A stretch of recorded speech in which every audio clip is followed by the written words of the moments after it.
Bueno, el día de hoy vamos a ver la parte correspondiente a pigmentos endógenos. Esta es la continuación de pigmentos celulares e inclusiones celulares. La parte de pigmentos endógenos es un poquito más extensa, un poquito más compleja, si así lo quieren ver. Entonces, por eso decidí hacerlo por aparte para poder indagar un poquito más a fondo de lo que está pasando aquí, ¿no? Entonces, bueno, estos pigmentos endógenos, como ya vimos anteriormente, van a ser aquellas sustancias que van a ser principalmente desechos del metabolismo o pigmentos que son propios del individuo o del organismo, ¿vale? Y estos pueden llegar a dar coloraciones a los tejidos o a las células. El primero de ellos va a ser la lipofuscina. Este también es conocido como el pigmento de la vejez. Este es un pigmento que es insoluble, por lo tanto, pues no se puede eliminar fácilmente y por ende tiende a almacenarse en el tejido. Este es un pigmento de coloración amarillo a café que se llega a depositar principalmente en el citoplasma de las células, sobre todo de células que son de tipo permanente, ¿no? Como células musculares, como por ejemplo células de la corteza adrenal, gónadas, entre otras estructuras, cuyas células pues no tienen la capacidad de realizar mitosis. Por lo tanto, su coloración va a ir variando dependiendo de qué tanto se pueden llegar a oxidar ese tipo de pigmentos. Se conocen como Sudan positivos y Paz positivos.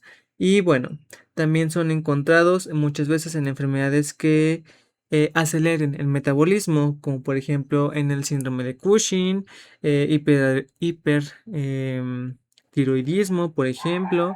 Entonces, enfermedades que me provoquen aceleraciones en el metabolismo me van a generar más o mayor producción de este tipo de pigmentos, ya que en general son conjuntos de proteínas, lípidos y fosfolípidos que surgen justamente como parte del metabolismo.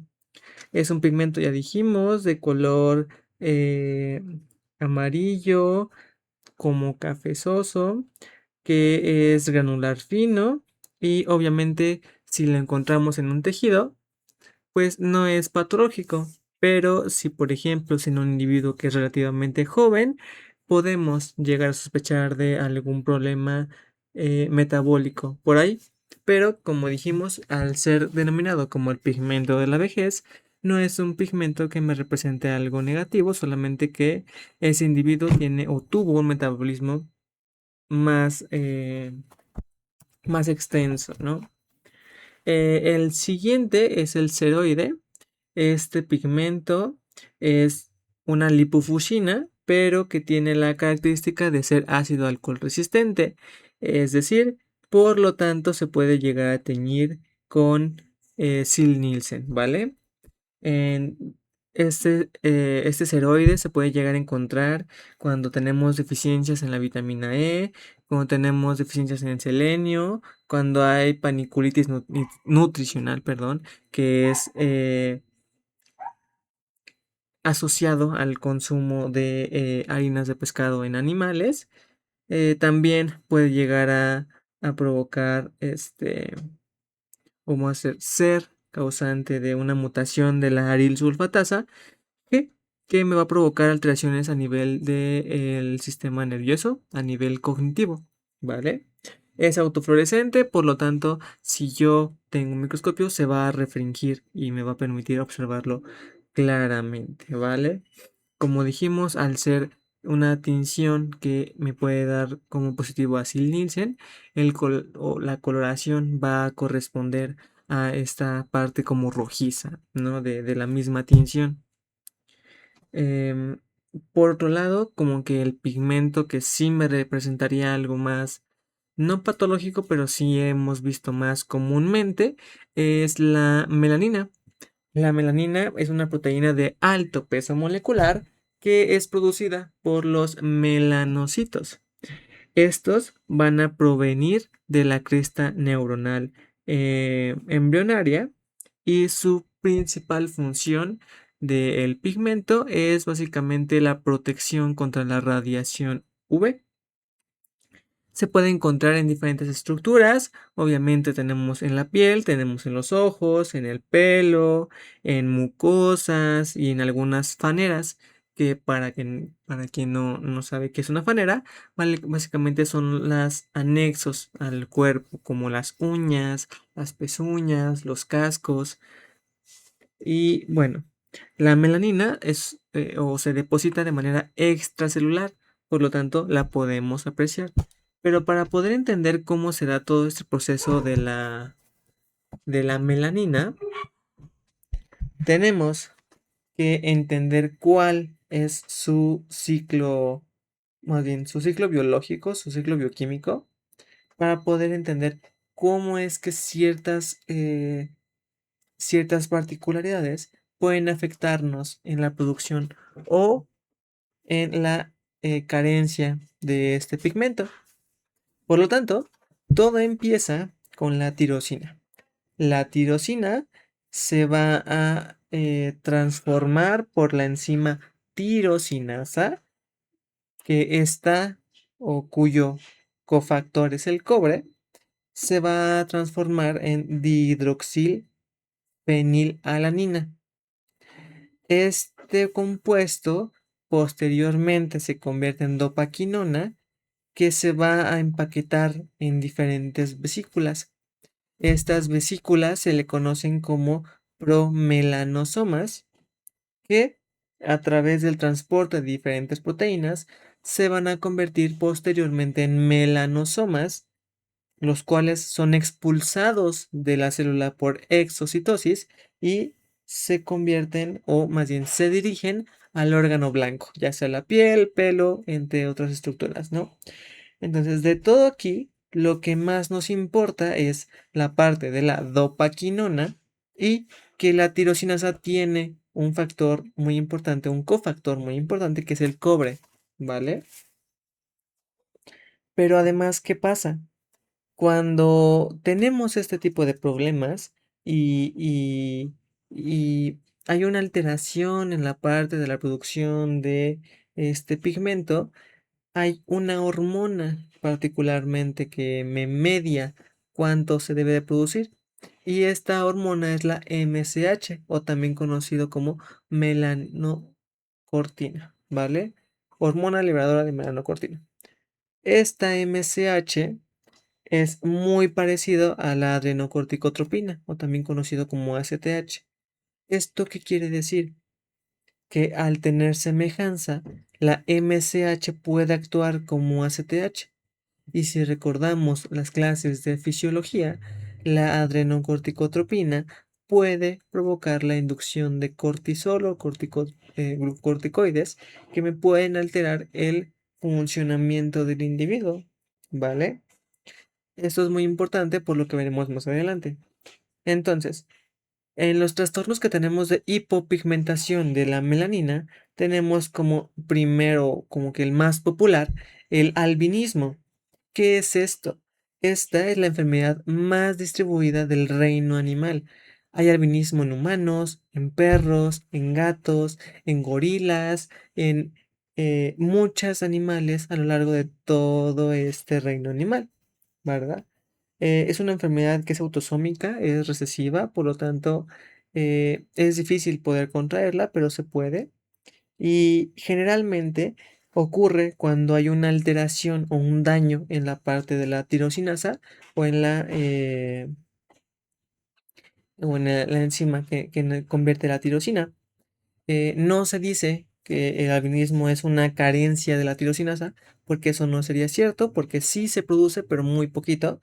Y entonces, al tener una deficiencia en la producción de melanina, estos individuos con albinismo suelen ser más propensos a problemas de piel, alteraciones en la parte visual, pueden tener problemas incluso de carácter, por lo que dijimos, ¿no?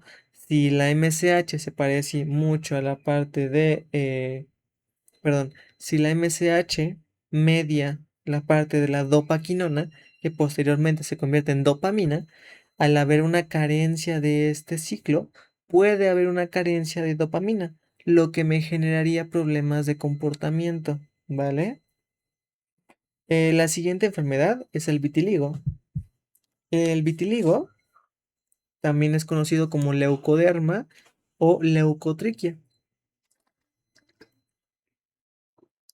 Son básicamente áreas localizadas donde hay una falta de pigmentación, ¿vale? Por muchas razones, por ejemplo, porque en la zona donde tenemos el vitiligo, pues no se produce melanina por alguna falla en esas células, porque a lo mejor los melanocitos se murieron, a lo mejor me quemé y entonces ahí se me hizo una marca y pues ya no salió más melanina, a lo mejor ocurrió algún traumatismo, una cortada y ya no, ya maté a los melanocitos, no sé. Puede haber muchas situaciones que me provoquen una carencia de melanina, pero solamente de manera focal, solamente en una zona en específico, ¿vale? Y bueno, esto ya dijimos que es también muy común, por ejemplo, cuando los individuos tienen un estrés continuo. ¿Por qué? Porque cuando hay un estrés continuo, chicos, la tirosina, que se convierte posteriormente en dopamina, va a irse por la vía de la adrenalina. Es decir, la dopaquinona no va a ir a formar pigmento, no va a ir a formar melanina, va a ir a formar dopamina que me va a generar posteriormente cortisol o adrenalina. Entonces, hay una deficiencia, hay una disminución en el pigmento y todo es a causa del estrés. Es por eso que mucha gente dice es que me vas a sacar canas verdes del coraje. O cuando hay gente que se estresa muchísimo, esta parte de el pigmento en el cabello, sobre todo, empieza a carecer y nos empiezan a salir canas. ¿Por qué? Porque no se está generando melanina. Se está yendo a generar adrenalina, a cortisol, a problemas de estrés. Ajá. Otro punto importante es que también puede haber una deficiencia crónica de cobre. Por ejemplo, cuando no tenemos una buena alimentación, también puede haber leucoderma o leucotriquia, ¿vale? Y obviamente con el tiempo también los humanos, sobre todo, o generalmente casi todos los individuos, tendemos a perder este pigmento. ¿Por qué? Porque con el tiempo perdemos el pigmento. Porque cuando somos viejitos tenemos más canas. Ah, bueno, porque con el tiempo la tirosinasa empieza a perder la capacidad de oxidar la tirosina y completar todo este ciclo. Por lo tanto, hay una disminución en el pigmento y poco a poco perdemos la, eh, la melanina, ¿vale? Otro trastorno relacionado a la melanina va a ser también la melanosis. En esta, básicamente es una acumulación de melanina en lugares donde no debería haber melanina, como por ejemplo puede ser en la pleura, en el útero, en meninges, en la arteria como la aorta, corazón, pulmones. Realmente no tiene una significancia patológica, pero la podemos confundir con antracosis, la podemos confundir con otros pigmentos, lo cual nos puede dificultar un poquito el diagnóstico. ¿Por qué se da esta migración o por qué se da este almacenamiento de pigmento en lugar donde no debería? Bueno, porque durante la migración embrionaria, las células dijimos que vienen de la cresta neural van a migrar hacia los diferentes tejidos, pero alguna que otra célula se puede ir despistada a almacenar en otro tejido y como no tiene esta respuesta, esta estimulación de no generar melanina, pues bueno, donde sea que haya caído va a generar melanina. Si cayó en el pulmón, bueno, va a haber melanina en el pulmón, pero no significa que esté mal, o sea que hay algo malo, pero puede ser confuso. Ujú.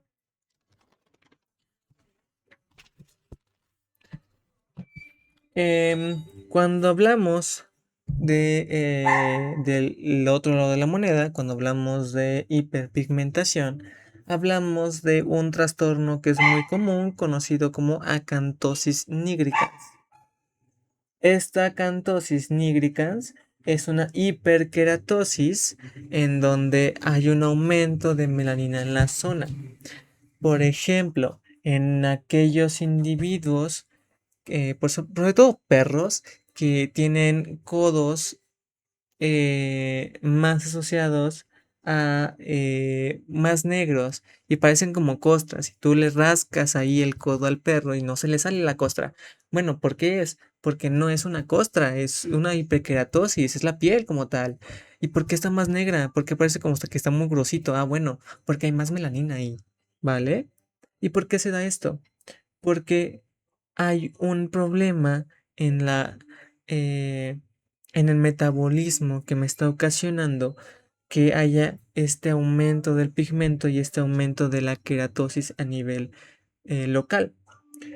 Algunos problemas asociados a estos van a ser el hipertiroidismo, el hiperestrogenismo, el tumor de células de Sertoli, que provoquen problemas a nivel de la producción de este pigmento. Por lo tanto, como tal el pigmento no me dice que está, o sea, no me dice que hay algo malo o no es patológico en sí mismo, pero sí me dice que algo está raro en el organismo, ¿no? Sí me está diciendo que algo no está ocurriendo adecuadamente ahí. Otro de los problemas que también me pueden causar problemas de hiperpigmentación es el Addison. Es la enfermedad de Addison. En esta recordemos que hay una disminución en la parte del cortisol, por lo tanto hay una retroalimentación positiva y se genera más adrenocorticotropina. Esta a su vez actúa como melanocorticotropina y posteriormente estimula los menocitos y hay más melanina. Eh, También se puede llegar a asociar a problemas a nivel renal y a pigmentación de piel y encías, ¿vale? En Addison es muy común. Y el último o de los últimos problemas de hiperpigmentación en cuanto a la parte de melanina es los melanomas, ¿de acuerdo? Aquí tenemos dos tipos, ¿vale? Tenemos los melanomas benignos y los melanomas malignos. Ambos pueden ser por melanocitos o melanoblastos, que bueno, realmente no me generan ningún problema en la parte obviamente del benigno. Los melanomas benignos también son conocidos como lunares, ¿no? Los lunares que tenemos en la piel. Mientras que los melanomas malignos son conocidos como melanosarcomas y melanocarcinomas, perdón. Entonces, cuando hay este tipo de problemas, bueno, siempre nos dicen que hay que tener cuidado si es que no sale algún nuevo lunar, verificar que no aumente de tamaño, ya que si aumenta de tamaño, se tiene que retirar. Em, Aunque también se ha comprobado y se ha observado que hay diferentes tipos de melanomas que no precisamente producen melanina, por lo tanto no se ven cafés y no se ven, entonces hay que tener mucho cuidado con ello. Y otro que también es muy común son las efélides. Las efélides también son conocidos como pecas. Estas pecas, bueno, son pequeñas producciones excesivas de melanina que se dan generalmente por la exposición hacia la luz UV y es fagocitada por los macrófagos y al ser una proteína de alto peso molecular no es degradada y se queda ahí, ¿de acuerdo? Entonces, hasta ahí terminamos la parte de la melanina.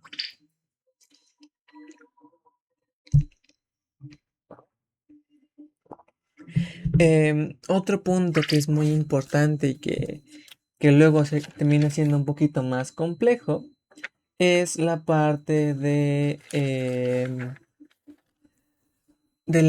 los pigmentos derivados a la hemoglobina, ¿vale? Pero para entender estos pigmentos tenemos que entender cómo se da toda esta parte del desecho de la hemoglobina. La hemoglobina es una proteína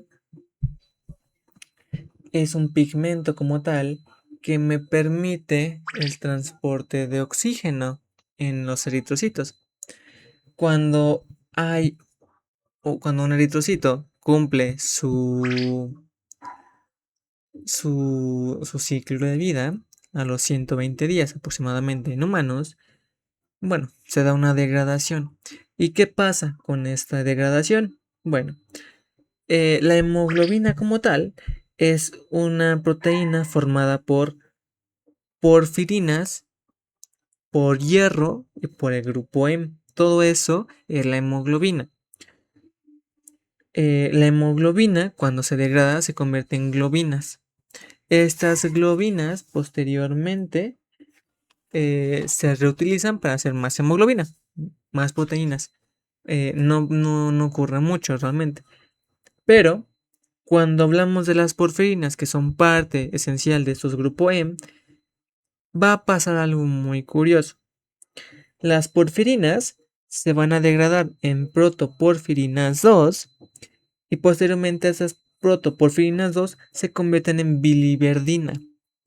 La biliverdina también es conocida como bilirrubina indirecta o bilirrubina no conjugada, que va a ir a plasma y ahorita voy a tocar ese punto.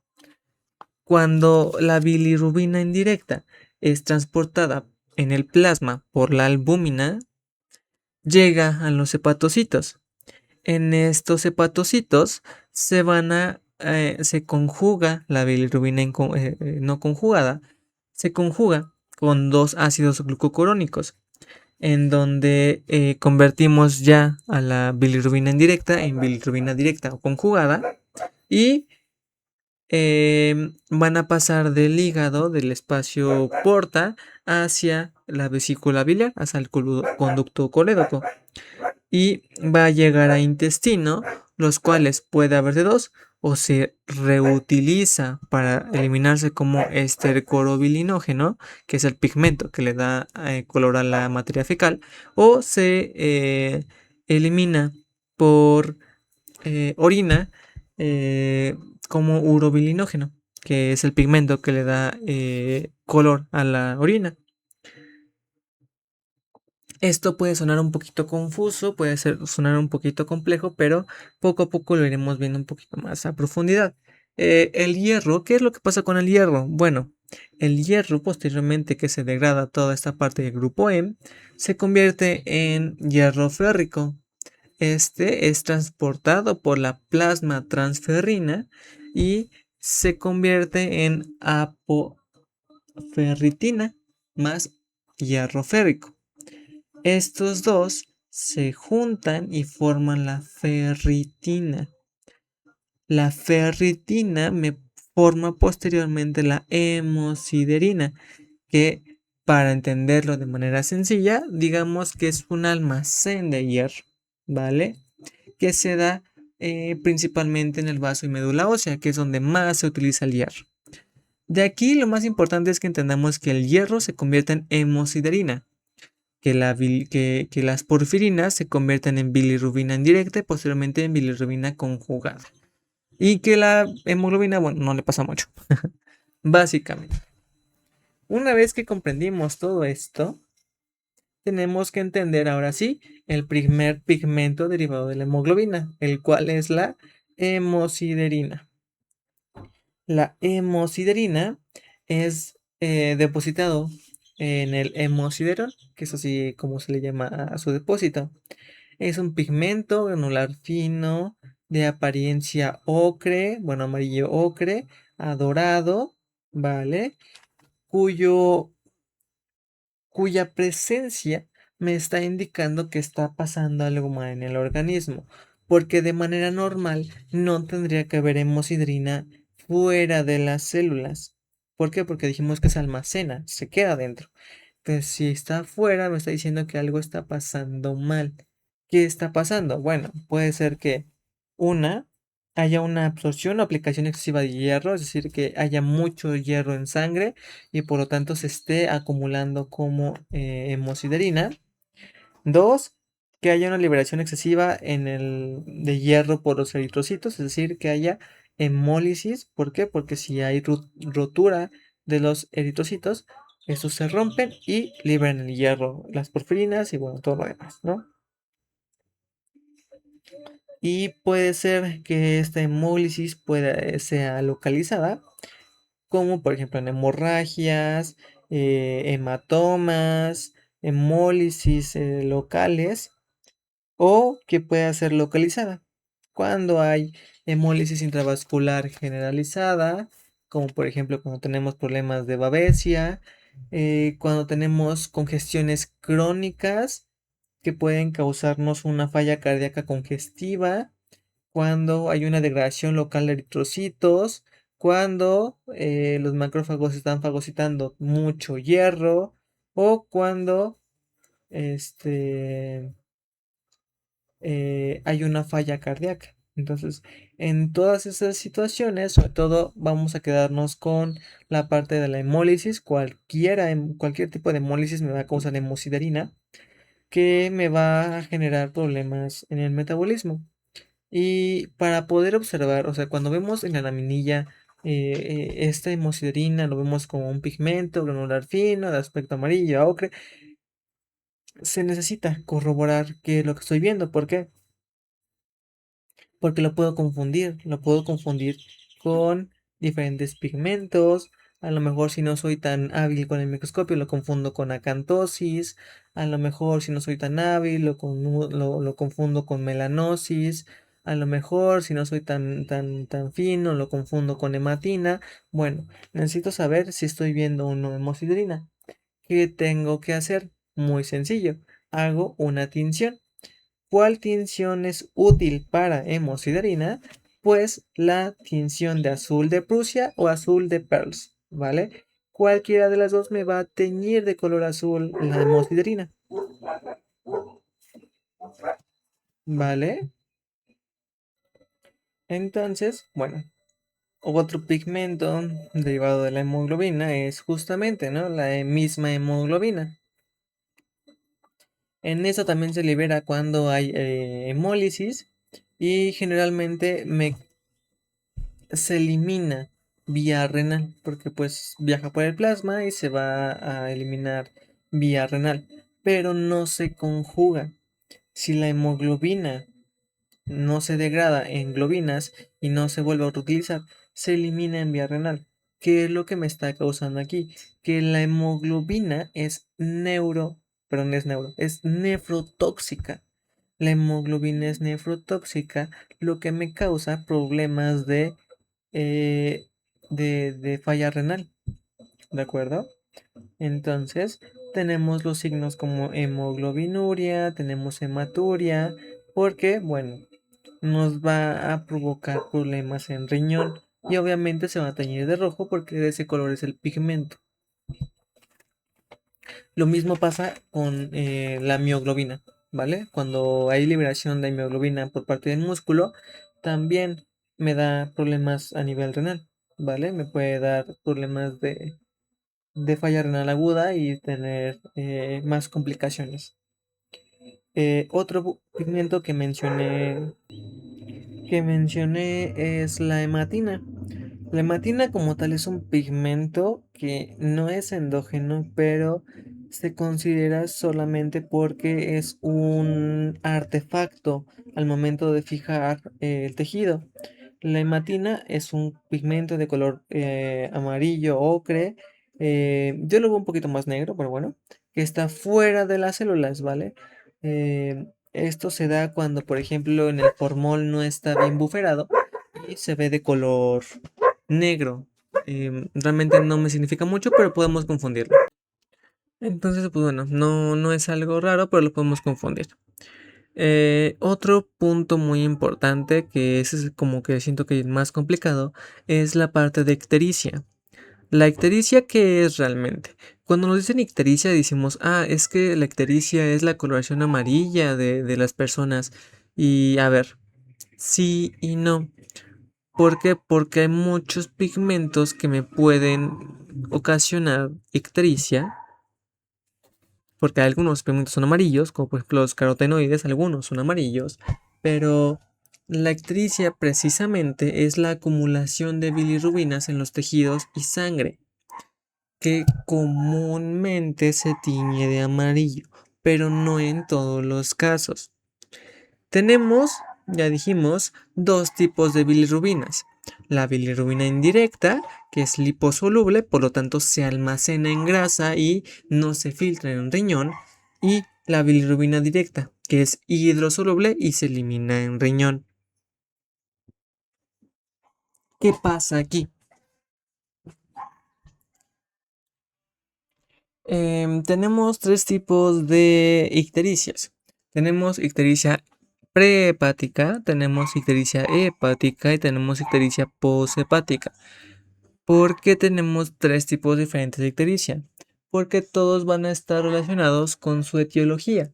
Y obviamente, si el hígado es el que conjuga la bilirrubina, me va a indicar o me va eh, a favorecer una u otra ictericia. Por lo tanto, el primero de ellos, la ictericia prehepática. En esta, el hígado está bien. No hay una falla en el hígado, no hay un daño hepático, el hígado trabaja y funciona bien. Pero, ¿qué ocurre aquí? Cuando hay una liberación excesiva de bilirrubina indirecta, ¿por qué? Porque hay hemólisis, por ejemplo, llega mucha bilirrubina indirecta al hígado. Y el hígado, si antes hacía dos al mismo tiempo y trabajaba normal, de repente ahora le llegan 20, pues obviamente no va a poder con toda la bilirrubina indirecta que le está llegando. Por lo tanto, como,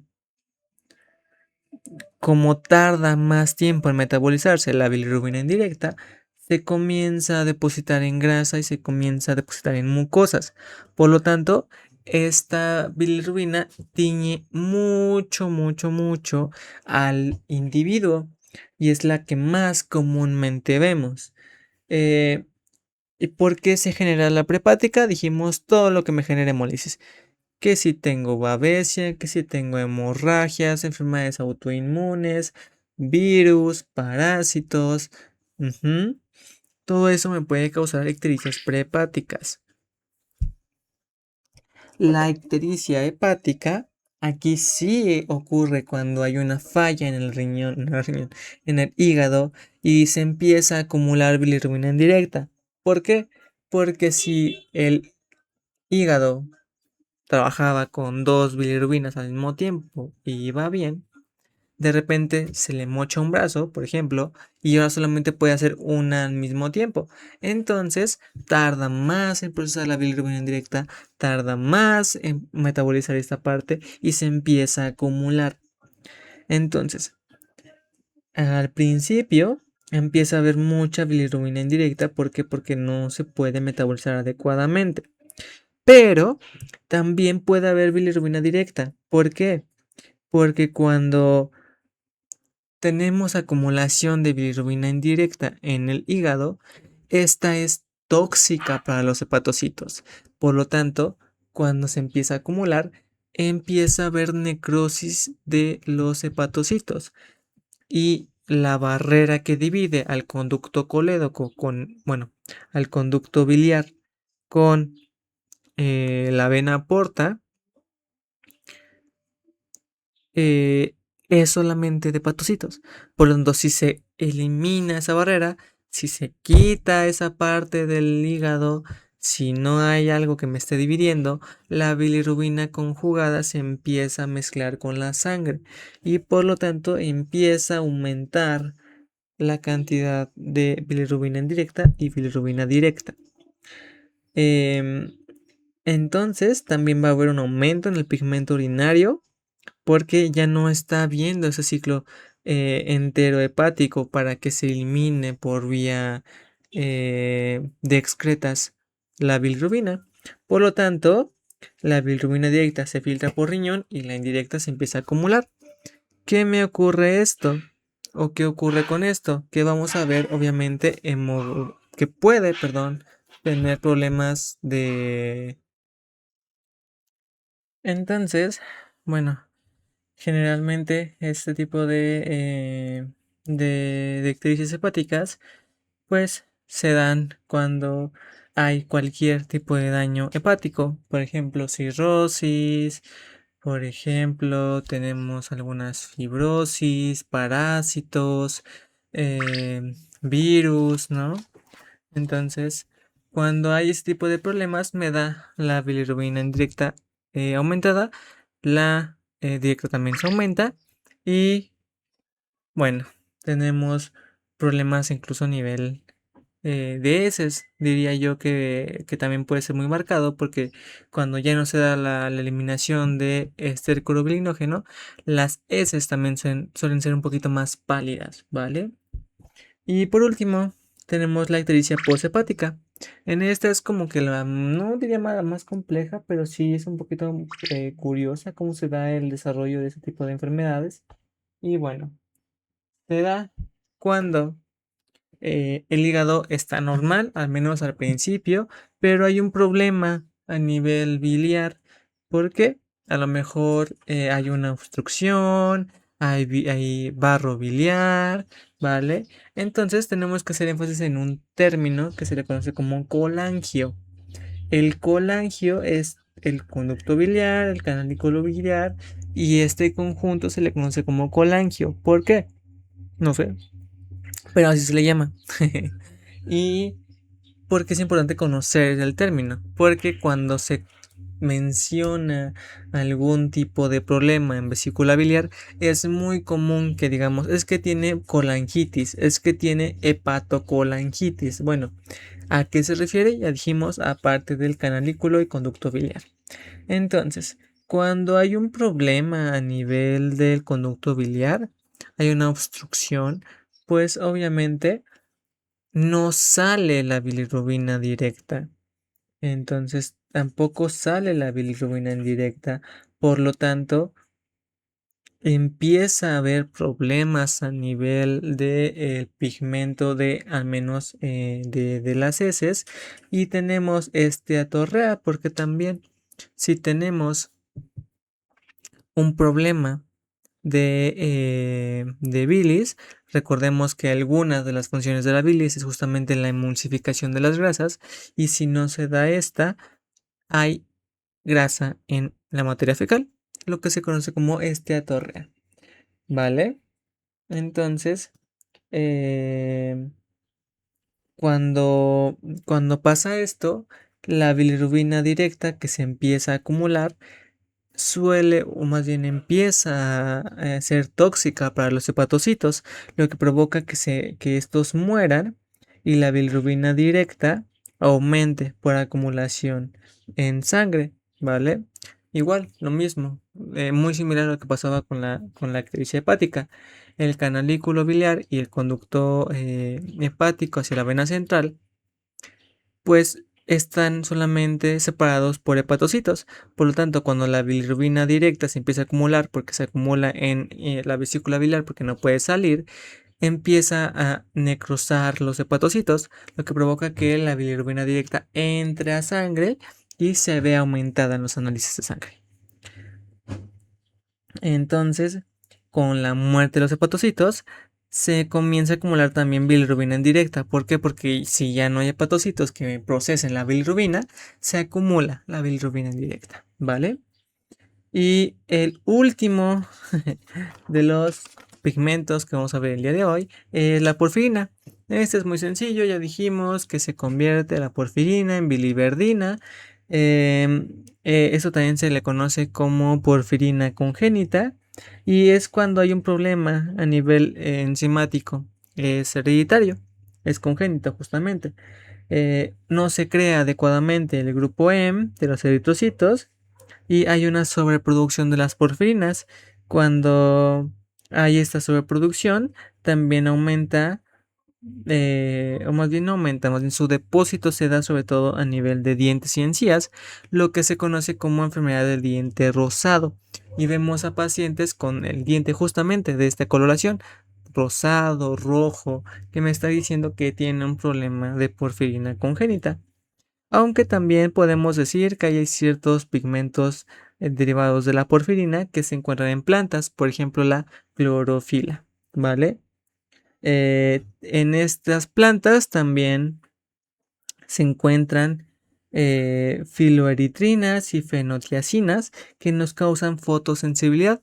Por lo tanto, los individuos con ese tipo de problemas suelen tener problemas a nivel, más bien con la luz. Por lo tanto, ese es el último de los trastornos de los pigmentos que vamos a ver el día de hoy. Son bastantes, son un poquito complejos, pero si los repasamos constantemente podemos entenderlos muy fácil, ¿vale? Si tienen alguna duda, bueno, no duden en ponerla abajo en los comentarios. Y eso sería todo por el día de hoy. La siguiente clase o el siguiente video será relacionado a la calcificación, ¿vale? Esta parte de la calcificación no es tan larga, es bastante corta y entraríamos posteriormente a trastornos circulatorios. Así que nos vemos en el siguiente video.